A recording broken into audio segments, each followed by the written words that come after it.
ಹಾಗಾದ್ರೆ ಎಲ್ರಿಗೂ ನಮಸ್ಕಾರ. ಸೊ ನಿನ್ನೆಯ ಪಂದ್ಯದಲ್ಲಿ ಸಿಕ್ಕಾಪಟ್ಟೆ ಒಂದು ಹೈಪ್ ಕ್ರಿಯೇಟ್ ಆಗಿತ್ತು. ಸಿ ಎಸ್ ಕೆ ಮ್ಯಾಚ್ ಹೊಡೆಯುತ್ತೆ ಇವತ್ತು. ಯಾಕಂತಂದರೆ ಸಿ ಎಸ್ ಕೆ ಅಂದರೆ ಚೆನ್ನೈನ ಭದ್ರಕೋಟೆನಲ್ಲಿ ಹೊಡೆಯುವಂಥದ್ದು ಅಷ್ಟು ಸುಲಭ ಅಲ್ಲ. ಎಂತೆಂಥ ತಂಡಗಳನ್ನೇ ಅಲ್ಲಿ ಬಂದು ಮುಗ್ಗರಿಸಿ ಹೊಂಟೋಗಿದ್ದಾವೆ.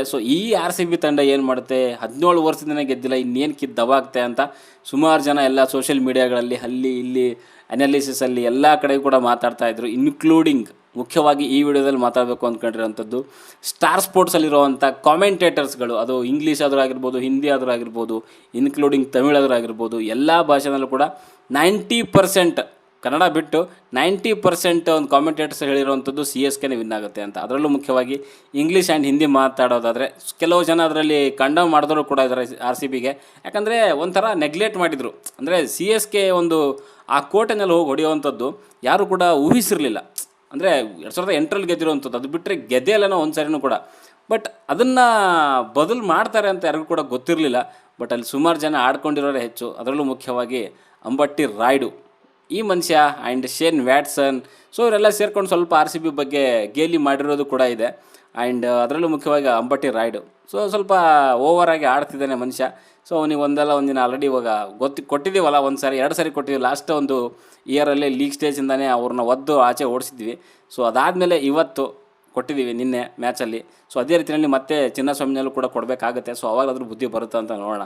ಓಕೆ, ಈ ರೀತಿಯಲ್ಲಿ ಇರಬೇಕಾದ್ರೆ ಒಂದು ತಂಡ ಈ ರೀತಿಯಲ್ಲಿ ಕಮ್ಬ್ಯಾಕ್ ಮಾಡುತ್ತಲ್ಲ, ಅದ್ಭುತ ಅಂತಲೇ ಹೇಳ್ತೀನಿ. ಆ್ಯಂಡ್ ಸಖತ್ತಾಗಿರುವಂಥ ಒಂದು ಕೌಂಟ್ರ್ ಕೊಟ್ಟಿದ್ದಾರೆ. ಆ್ಯಂಡ್ ಎಲ್ಲ ಕಾಮೆಂಟೇಟರ್ಸ್ಗಳು ಕೂಡ ಒಂದು ಇಬ್ಬರು ಅಂತ ಅನಿಸುತ್ತೆ. ಒಂದು ನಮ್ಮ ಸಿದ್ದು ಪಾಜಿ, ಇನ್ನೊಬ್ಬರು ಮೊಹಮ್ಮದ್ ಕೈಫ್, ಅವರಿಬ್ಬರು ಆರ್ ಸಿ ಬಿನ ಬ್ಯಾಕ್ ಮಾಡಿದರು. ಅದೇ ರೀತಿಯಲ್ಲಿ ಆರ್ ಸಿ ಬಿ ಅದ್ಭುತವಾದಂಥ ಗೆಲುವು, ಓನ್ಲಿ ಗೆಲುವಲ್ಲ, ಅದ್ಭುತವಾದಂಥ ಗೆಲುವು, 50 ರನ್ಗಳ ಒಂದು ಭರ್ಜರಿ ಗೆಲುವನ್ನೇ ಸಾಧಿಸಿದೆ ಅಂತ ಹೇಳ್ತೀನಿ. ಆ್ಯಂಡ್ ಇವರೆಲ್ಲ ಹೆಂಗೆ ಅಂತಂದರೆ ಗೆದ್ದೆತ್ತಿನ ಬಾಲ ಹಿಡಿಯುವಂಥವ್ರು. ಸಿ ಎಸ್ ಕೆ ಗೆಲ್ಲುತ್ತೆ ಅಂತ ಪಕ್ಕಾ ಯಾವ ಅರ್ಥದ ಮೇಲೆ ಹೇಳಿದ್ರೂ ಅರ್ಥ ಆಗ್ತಿಲ್ಲ ನನಗೆ. ಅಟ್ಲೀಸ್ಟ್ ಒಂದು ಮಾರ್ಜಿನಲ್ಲಿ ಹೇಳೋದಂಥದ್ದು ಇರುತ್ತೆ. ಎರಡೂ ತಂಡಗಳು ನೋಡಿದ್ರೆ ನಾವೆಲ್ಲ ಅಷ್ಟು ಕ್ರಿಕೆಟ್ ನಾಲೆಜ್ ಇಲ್ಲ ಅಂದ್ರೂ ಕೂಡ ನಾವು ಹೇಳ್ತೀವಿ, ಒಂದು ಯಾವ ತಂಡ T20ಗೆ ಒಂದು ಹೊಂದ್ಕೊಳ್ಳುವಂಥ ತಂಡ ಇದೆ, ಬ್ಯಾಟಿಂಗಲ್ಲಾಗಿರ್ಬೋದು, ಫೀಲ್ಡಿಂಗಲ್ಲಿ, ಇನ್ಕ್ಲೂಡಿಂಗ್ ಬೌಲಿಂಗಲ್ಲಿ. ಅದನ್ನು ಅನಲೈಸ್ ಮಾಡಿ ಹೇಳಬೇಕೇ ಹೊರತು ಅವ್ರು ಕ್ರಿಕೆಟರ್ಸ್ ಆಗಿ ನಮ್ಮ ಥರ ಫ್ಯಾನ್ಸ್ಗಳ ಥರ ಸುಮ್ಮನೆ ನಾನು C S K fan C S ಕೆಗೆ ಅಲ್ಲ, ನೀವೆಲ್ಲ ಏನು ಕಾಮೆಂಟೇಟರ್ಸ್ಗಳ ಅಥವಾ ಬಕೆಟ್ಗಳ ಸಿ ಎಸ್ ಕೆ ಅದು ಅಂತ ಅರ್ಥ ಆಗ್ತಿಲ್ಲ ನನಗೆ. ಆ್ಯಂಡ್ ಬ್ಲೈಂಡಾಗಿ ಏನಕ್ಕೆ ಫಾಲೋ ಮಾಡ್ತಿದ್ದಾರೆ ಅಂತಲೂ ಅರ್ಥ ಆಗ್ತಿಲ್ಲ ನನಗೆ ಸಿ ಎಸ್ ಕೆಗೆ. ಆ್ಯಂಡ್ ಅದೇ ಆಗ್ತಿರೋವಂಥದ್ದು ಅಲ್ಲಿ ಸಿ ಎಸ್ ಕೆನಲ್ಲಿ ಪ್ರಾಬ್ಲಮ್ಮು. ಅಲ್ಲಿ ಬ್ಲೈಂಡಾಗಿ ಸುಮ್ಮನೆ ಧೋನಿ ಅಂದ್ಕೊಂಡು ಒಂದು ಆಟಗಾರನ ಒಂದು ಬ್ಯಾಟರ್ಸ್ ಕಮ್ಮಿ ಇದ್ದಾರೆ ಅವ್ರ ಹತ್ರ. ಇವಾಗ ಹಂಗೆ ನೋಡೋಕೆ ಹೋದರೆ ಅಲ್ಲಿ ವಿಕೆಟ್ ಕೀಪರ್ ಬ್ಯಾಟರ್ ಯಾರಿದ್ದಾರೆ? ಧೋನಿ ಇದ್ದಾರೆ. ಏನಕ್ಕಿದ್ದಾರೆ? ಯೂಸೇ ಇಲ್ಲ ಅಲ್ಲಿ. ಅಲ್ಲ, ಬಾಲರ್ಗಳು ಅವ್ರನ್ನ ಕಳಿಸ್ಬಿಟ್ಟು ನೆಕ್ಸ್ಟ್ ನಾನು 9ನೇ ಪೊಸಿಷನ್ಗೆ ಬ್ಯಾಟಿಂಗ್ ಬರ್ತೀನಿ ಅಂತಂದರೆ ಇನ್ನು ಯಾವ ಪುರುಷಾರ್ಥಕ್ಕೋಸ್ಕರ ಟೀಮಲ್ಲಿ ಪ್ಲೇಯಿಂಗ್ ಇಲೆವೆನ್ ಆಡ್ತಿದ್ದಾರೆ ಅರ್ಥ ಆಗ್ತಿಲ್ಲ ನನಗೆ. Wicket keeping okay, fielding okay, ನನಗೇನು ತೊಂದರೆ ಇಲ್ಲ, ವಿಕೆಟ್ ಸಖತ್ತಾಗಿ ಮಾಡ್ತವ್ರೆ. But batting ಆಡಬೇಕಲ್ಲ. ಆ ಮ್ಯಾಚಲ್ಲಿ ಏನಾದರೂ ಅಲ್ಲಿ 3ನೇ ಸ್ಥಾನ 4ನೇ ಸ್ಥಾನಕ್ಕೂ ಬ್ಯಾಟಿಂಗ್ ಬಂದಿದ್ದಿದ್ರೆ, ಧೋನಿ ಅಥವಾ ಧೋನಿ ಜಾಗದಲ್ಲಿ ಬೇರೆ ಯಾರಾದರೂ ಆಟಗಾರ ಬಂದಿದ್ದರೆ ಮ್ಯಾಚ್ದ ರಿಸಲ್ಟೇ ಬೇರೆ ಆಗ್ತಿತ್ತನ್ನು. ಇವರು 9ನೇ ಸ್ಥಾನಕ್ಕೆ ಬಂದುಬಿಟ್ಟು ಸುಮ್ಮನೆ ಆಟ ಕುಂಟು ಲೆಕ್ಕಕ್ಕಿಲ್ಲ. 16 ಬಾಲಲ್ಲಿ 32 ರನ್ ಹೊಡೆದ್ರೆ ಏನು ಉಪಯೋಗ ಇದೆ? ಅದು 16 ರನ್ ಬಂದಿರೋದು ಎಲ್ಲಿ?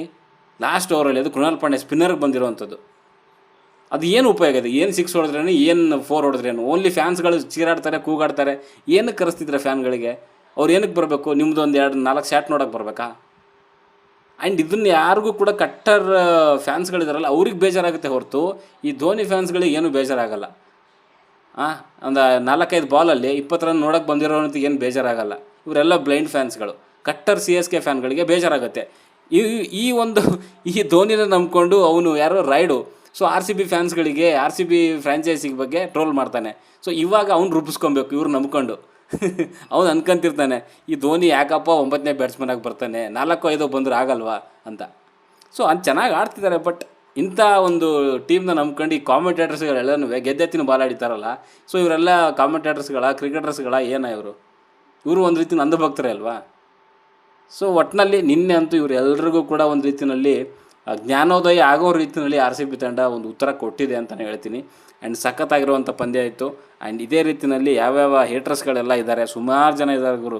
ಆ್ಯಂಡ್ ಎಲ್ಲರೂ ಕೂಡ ನಿನ್ನೆ ಸರಿಯಾಗಿ ಉರ್ಕೊಂಡ್ಬಿಟ್ಟಿದ್ದಾರೆ. ಅದರಲ್ಲೂ ಮುಖ್ಯವಾಗಿ ಸಿ ಎಸ್ ಕೆಗೆ ಯಾರ್ಯಾರು ಸಪೋರ್ಟ್ ಮಾಡ್ತಾವ್ರೆ, ನಾನು ಹೇಳಿದ್ನಲ್ಲ 90% ಗುರು, 90%. ಸ್ಟಾರ್ ಸ್ಪೋರ್ಟ್ಸಲ್ಲಿ 10 ಜನರಲ್ಲಿ 2 ಮಾತ್ರ ಆರ್ ಸಿ ಬಿ ಅಂತ ಹೇಳಿದ್ದೀನಿ. ಮಿಕ್ಕಿದವರು ಎಲ್ಲರೂ ಕೂಡ ಸಿ ಎಸ್ ಕೆ. ಅದರಲ್ಲಿ ಸಿ ಎಸ್ ಕೆಗೆ ಆಡಿದವರು ಇದ್ದಾರೆ, ಆರ್ ಸಿ ಬಿಗೆ ಆಡಿದವರು ಇದ್ದಾರೆ. ಬಟ್ ಎಲ್ಲರೂ ಕೂಡ ಆರ್ ಸಿ ಬಿಗೆ ಆಡಿದವರು ಕೂಡ ಸಿ ಎಸ್ ಕೆಗೆ ಸಪೋರ್ಟ್ ಮಾಡ್ತಾರೆ. ಅಲ್ಲಿ ಏನಿದೆಯೋ ಗೊತ್ತಿಲ್ಲ ನನಗಂತೂ. ಓಕೆ, ಈ ರೀತಿಯಲ್ಲಿತ್ತು. ಒಟ್ಟಿನಲ್ಲಿ ನಮ್ಮ ಒಂದು ಪ್ಲೇಯರ್ಸ್ಗಳು, ನಮ್ಮ ತಂಡ ಒಳ್ಳೆ ಕೌಂಟ್ರ್ ಕೊಟ್ಟಿದೆ ಎಲ್ರಿಗೂ ಕೂಡ. ಮುಟ್ಟು ನೋಡ್ಕೊಬೇಕು ಆ ರೇಂಜಿಗೆ ಕೊಟ್ಟವ್ರೆ. ಓಕೆ, ಇದೇ ರೀತಿಯಲ್ಲಿ ಇನ್ನೂ ಹಾಗೆ ಕೊಡ್ತಾ ಇರಬೇಕು ಅಂತಲೇ ಹೇಳ್ತೀನಿ. ಓಕೆ, ಬಾಯ್.